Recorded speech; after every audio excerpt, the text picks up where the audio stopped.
are joining us on day 2 of the Property Investor Show at Excel in London.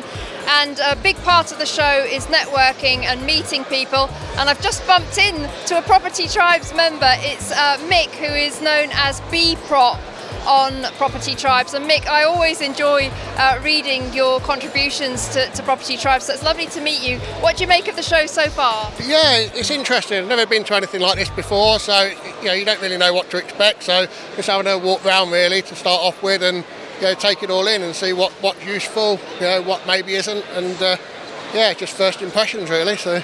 Have you come to see anything in particular or get an answer to a particular question that's going on in your business? No, not really. I like to think I'm sort of quite well informed, with having access to a friend that's an accountant, I've got quite a bit of experience in business. Obviously using Property Tribe has been really, really useful to me because it's a lot of really experienced investors. So more sort of familiarisation. Obviously, I knew you guys were going to be here.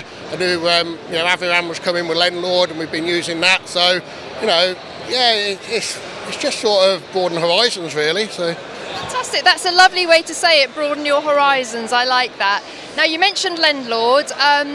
You're a fan of the platform? Yeah, I think it's great. I mean, when it was first launched, I put the first few properties that we've got in there. It's been really, really interesting and really sort of pleasing to see how it's evolved with, asking constantly for feedback, and with the webinars and things. It's great that it's a constantly evolving platform. You see a lot of things and they tend to stagnate, but it seems to be really, really active, and it's improving and changing all the time. So, useful tool, yeah. That's lovely to hear. What do you like most about LendLord, or what function do you find the most useful? I think, sort of graphically, it's really good to see the dashboard, sort of business KPIs. Just like any other business, you need that kind of information. But probably one of the most useful things is just having information in your pocket all the time.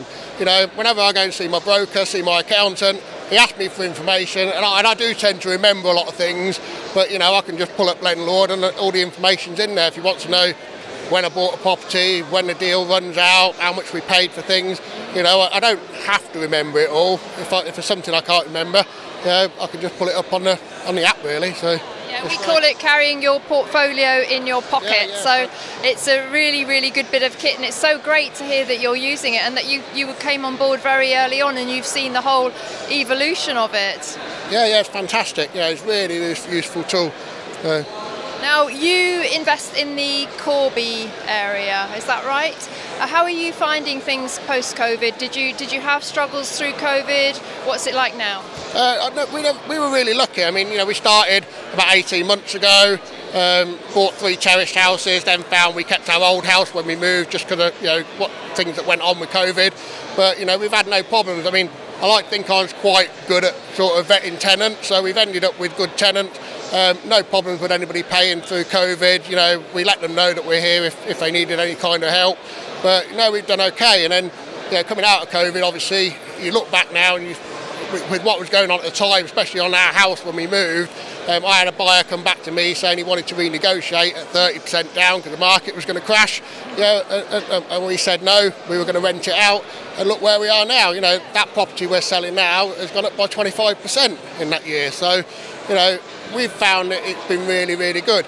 Obviously, from a renter's point of view, it's about balancing things out because, some of them have been on furlough. You do have to offset, and think about their financial situation versus rent increases, and if you want to refinance. And I think it's just like any business, it's about finding a balance. Any business you've got to look at prices, you've got to look at viability, you've got to look at keeping your customer base. So there's nothing different there really, it's the same sort of thing. Yeah.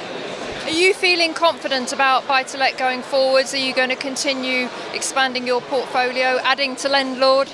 We are definitely, yeah. I mean, we're looking at selling our ex-residents now. Which, like I say, it was kind of accidental. We kept it to keep our house move going when a buyer fell through. But the intention was always actually to sell originally and buy 2-3 bedroom terrace houses. So we're going to do that now. We're going to get that on the market. As and when that goes, we'll look at buying some more terrace houses.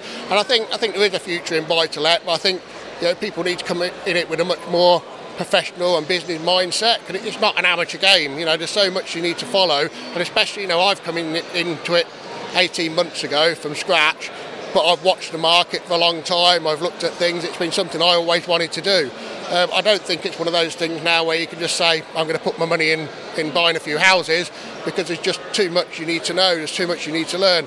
Even if you go with agents, you still need to be able to pick the right agents, because there's agents out there that don't seem to be as professional as they maybe should be, you know, and landlords, certainly the smaller landlords, are probably very, very reliant on those agents, you know, covering them legally, because ultimately they're responsible. That's a very good point. We've got a thread on Property Tribes called How to Vet a Lettings Agent, Questions to Ask. I'll put that underneath this thread. But Mick, you're not a full-time landlord, are you? You have a business running alongside, is that right? That's right. Well, a few things really. I mean, in the past I've had an IT business.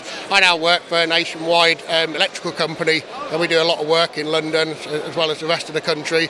And then my wife's got a cafe in the town as well, so we run that business as well. It's like a family business. So yeah, I'm used to being busy. You know, there's never any dull time. Coming down here for a few days, it's nice to get away from it and have a few days, you know, sort of offline really. Yeah. You sound a very entrepreneurial family.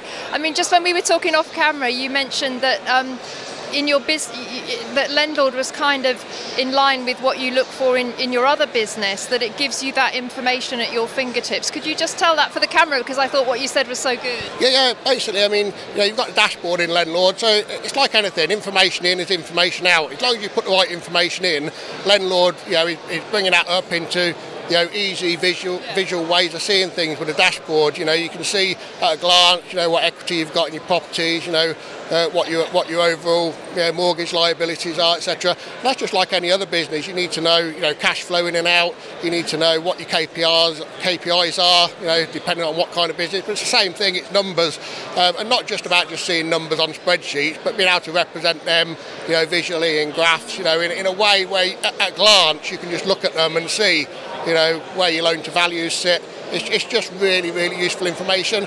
And I would guess that for most people, even if they are, you know, if they've got spreadsheets and that, they don't either have the knowledge or the skills, you know, with IT, all the time to actually change them and put them into graphical form to you know, a more visually appealing way of looking at the data. So I think, you know, with LendLord, it's brilliant. You've got the information there, you can drill into it, but you can also see at a glance how your business is doing, you know. Very, very important.